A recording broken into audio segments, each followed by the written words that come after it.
Okay, ഇപ്പൊ ലീഗിന്റെ brigade ഇത്തവണ നോക്കിയാലേ ചെറുപ്പക്കാർ കുറെ പേരുണ്ടായിരുന്നു, കുറെ പ്രത്യേകിച്ച് പെൺകുട്ടികൾ. അത് ഭയങ്കരമായിട്ടുള്ള അതിന്റെ ഒരു മൊത്തത്തിലുള്ള ഒരു ചിത്രത്തെ സ്വാധീനിച്ചതാണ്. അത് ഉണ്ടാക്കിയിട്ടുള്ള ഇമ്പാക്ട് നമ്മൾ കണ്ടു. യൂത്തിനിടയിൽ ഭയങ്കര സ്വീകാര്യത കിട്ടി.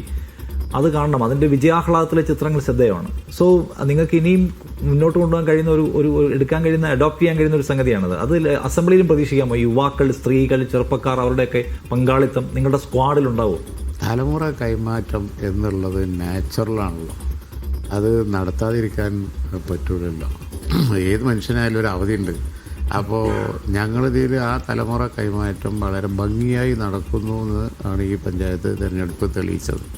എല്ലാ തലത്തിലും ഇറസ്പെക്റ്റീവ് ഓഫ് എന്താ പറയുക, ആൺ പെൺ വ്യത്യാസമില്ലാതെ എല്ലാ തലത്തിലും കുട്ടികൾ, ചെറുപ്പക്കാർ വന്ന് അധികാരം ഏൽക്കുകയാണ്. അതിൽ ജാതിമത വ്യത്യാസമൊന്നുമില്ല. പല ചെയർമാന്മാരും വിവിധ ജാതി മതങ്ങളിലൊക്കെ പെട്ടവരാണ്. അപ്പോൾ അങ്ങനെ വരുമ്പോൾ അസംബ്ലിയിൽ എന്ത് സംഭവിക്കും എന്നുള്ള ചോദ്യം, അത് പാർട്ടി വക വിഷയങ്ങളൊക്കെ കാണുമല്ലോ. സത്യത്തിൽ ഞങ്ങൾ ചെറുപ്പക്കാർക്ക് എല്ലാ കാലത്തും പ്രാതിനിധ്യം കൊടുക്കാറുണ്ട്. അത് ഇത്ര പെർസെൻറ്റേജ് അല്ലെങ്കിൽ ഇത്ര കൊല്ലം ഇങ്ങനൊന്നും പറഞ്ഞ് ഞങ്ങൾ മെറിറ്റ് നോക്കി ചെയ്യാറുണ്ട് എല്ലാ കാലത്തും. ഇപ്പോൾ ഒരു ട്രെൻഡ് വന്നത് വെച്ച് നോക്കുകയാണെന്നുണ്ടെങ്കിൽ ഞങ്ങൾ പ്രസിഡന്റ് തന്നെ പലപ്പോഴും പറഞ്ഞിട്ടുണ്ട്, യുവാക്കൾക്ക് കൂടുതൽ പ്രാതിനിധ്യം കൊടുക്കും, ചെറുപ്പക്കാർക്ക് കൂടുതൽ പ്രാതിനിധ്യം കൊടുക്കും, ചെറുപ്പക്കാരികൾക്കൊക്കെ കൂടുതൽ പ്രാതിനിധ്യം എന്ന് പറഞ്ഞിട്ടുണ്ട്. അതിപ്പോൾ പഞ്ചായത്ത് തെരഞ്ഞെടുപ്പിൽ തെളിയിച്ചു. ഇനി നമുക്ക് കാത്തിരിക്കാം. പ്രായോഗികത പലതുണ്ട് ഇതിലൊക്കെ. അപ്പോൾ എല്ലാ പാർട്ടികൾക്കും ഉള്ള ഒരു റെസ്ട്രിക്ഷനാണത്. എല്ലാ പാർട്ടികളും. പക്ഷേ ഏത് പാർട്ടിയിലാണ് നിയമം വന്നപ്പോൾ പഞ്ചായത്ത് തെരഞ്ഞെടുപ്പിൽ 50-50 ആയി എന്നുള്ളത് ശരിയാണ്. ബാക്കി എല്ലാ പാർട്ടിയിലും നോക്കി കഴിഞ്ഞിട്ടുണ്ടെങ്കിൽ ജെൻഡർ ജസ്റ്റിസ് അങ്ങനെ പൂർണ്ണമായില്ല. അങ്ങനെയില്ല. അതിന് ചില പൊളിറ്റിക്സിൽ ചില പ്രായോഗികത പ്രശ്നങ്ങളുണ്ട്. പക്ഷേ എന്തായാലും നമ്മുടെ രാജ്യത്ത് ഇമ്പ്രൂവ് ചെയ്ത് വരികയാണ്. ലീഗിനെ സംബന്ധിച്ചിടത്തോളം ചെറുപ്പക്കാർക്ക് കൂടുതൽ പ്രാതിനിധ്യം കൊടുക്കും എന്നുള്ളത് നയപരമായി ഞങ്ങൾ പറഞ്ഞിട്ടുണ്ട്. അസംബ്ലിയിൽ ഒരു വിസിബിൾ സ്റ്റെപ്പ് ലീഗ് എന്തായാലും ഉണ്ടാവും തീർച്ചയായിട്ടും. അത് ഞങ്ങൾ നേരത്തെ പറഞ്ഞിട്ടുണ്ട്. ഓക്കെ, ഇപ്പൊ ലീഗിന്റെ അകത്തെ കാര്യങ്ങൾ എടുത്താൽ, ഇപ്പൊ ലീഗ് എന്ന് പറയുന്ന പാർട്ടി അല്ലെങ്കിൽ അതിനോടൊപ്പം നിൽക്കുന്ന ഒരു സമസ്ത കേരള ജമിയത്തുൽ ഉലമ എന്ന സംഘടന, അതിന്റെ ഒരു ബോണ്ട്, അത് ലീഗിന്റെ ഒരു പ്രധാനപ്പെട്ട ശക്തിയാണ്. അതിനിടയിലേക്ക് പലതരത്തിലുള്ള ഭിന്നതയുടെ ശബ്ദങ്ങൾ കേൾക്കുന്നു. എനിക്ക് CPIM-ന്റെ താല്പര്യങ്ങൾ അതിലേക്ക് ഇൻഫിൽട്രേറ്റ് ചെയ്യുന്ന ഒരു വലിയ വിവാദം ഉണ്ടാകുന്നു. അത് ലീഗിനെ രാഷ്ട്രീയമായി ക്ഷീണിപ്പിക്കുമെന്ന അഭിപ്രായങ്ങളുണ്ടാകുന്നു. പക്ഷെ അത്തരം അഭിപ്രായങ്ങളെയും നിങ്ങളുടെ ആശങ്കകളെയും എല്ലാം മറികടന്നു പോയി വലിയ വിജയം ഉണ്ടാക്കിയിട്ടുള്ള ഒരു തെരഞ്ഞെടുപ്പാണ്. സോ ആ ഒരു എപ്പിസോഡിനെ എങ്ങനെയാണ് ലീഗ് ഈ തെരഞ്ഞെടുപ്പിന് ശേഷം വിലയിരുത്തുന്നത്? ഈ പറയുന്ന CPM infiltration and Samastha Kerala Jamiyyathul ഉലമ, അതിലെ ചില ഭിന്ന ശബ്ദങ്ങൾ, അതിൻ്റെയൊക്കെ കഥ കഴിഞ്ഞോ? അത് ലീഗിൻ്റെ ഒരു പാരമ്പര്യം നോക്കുകയാണെങ്കിൽ, ലീഗ് ഇപ്പോൾ ഈ മതസംഘടനകളെ കുറിച്ച് പറയുകയാണെങ്കിൽ, മതസംഘടനകൾക്ക് പൊതുവിൽ ഈ പരമ്പരാഗതമായി പാണക്കാട് കുടുംബത്തിൽ ഒരു വിശ്വാസമുണ്ട്. അതിപ്പോൾ ഒരു ചെറിയ ഉദാഹരണം പറയാം. ഇവിടെ വിവിധ മതസംഘടനകളുണ്ട്.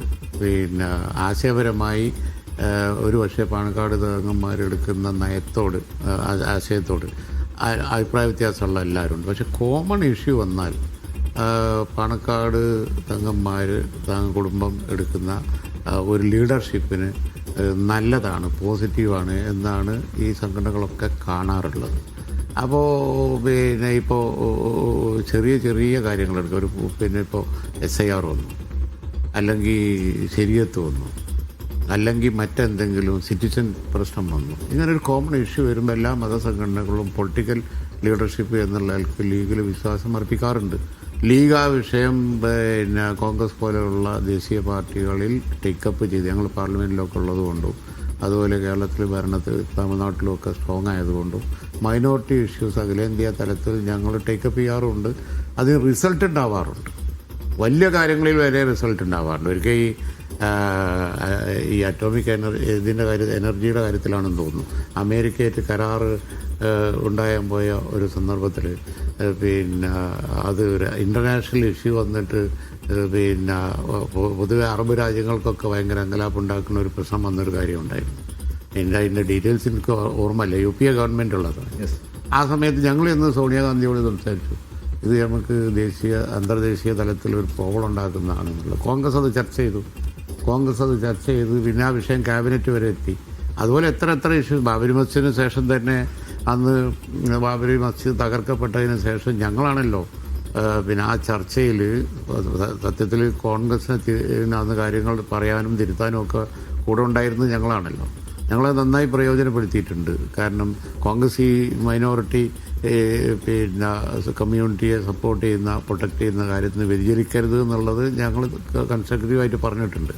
അപ്പോൾ ലീഗിനെ സംബന്ധിച്ചിടത്തോളം പിന്നെ ഈ കാര്യത്തിലൊക്കെ വ്യക്തമായ ഒരു നിലപാടുണ്ട്. ആ നിലപാട് വെച്ചിട്ട് ഞങ്ങൾ പോവുകയാണ്. അതുകൊണ്ട് പിന്നെ ഞങ്ങൾക്കൊരു കോൺഫിഡൻസ് ആ കാര്യത്തിൽ വന്നിട്ടുണ്ട്, തുടരുകയും ചെയ്യും. ഞാൻ ചോദിച്ചത് വീണ്ടും ഇതിലേക്ക് തന്നെ വരികയാണ്. അതായത് ലീഗ് സമസ്ത കേരള ജമിയത്തുൽ ഉലമയും തമ്മിലുള്ള ഒരു ബോണ്ടിനകത്ത്, അതാണ് ഞാൻ പറഞ്ഞത്, അതിനകത്ത് ശബ്ദം ഉയർത്തിയവരെല്ലാം ഇപ്പോ എന്ന് പറഞ്ഞാൽ നിശബ്ദരായി, അല്ലെങ്കിൽ അവരുടെ താല്പര്യങ്ങളെല്ലാം ജനം അതിനെ മറികടന്നു എന്നാണ്. പാണക്കാട് തങ്ങന്മാർ നേതൃത്വം കൊടുക്കുന്ന പിന്നെ ഒരു കാര്യങ്ങളിൽ നിന്ന് വ്യത്യസ്തമായി ആരെങ്കിലും സഞ്ചരിക്കാൻ തുടങ്ങിയാൽ അതിന് വലിയ അംഗീകാരം കിട്ടൂല എന്നുള്ളത് ഉറപ്പാണ്.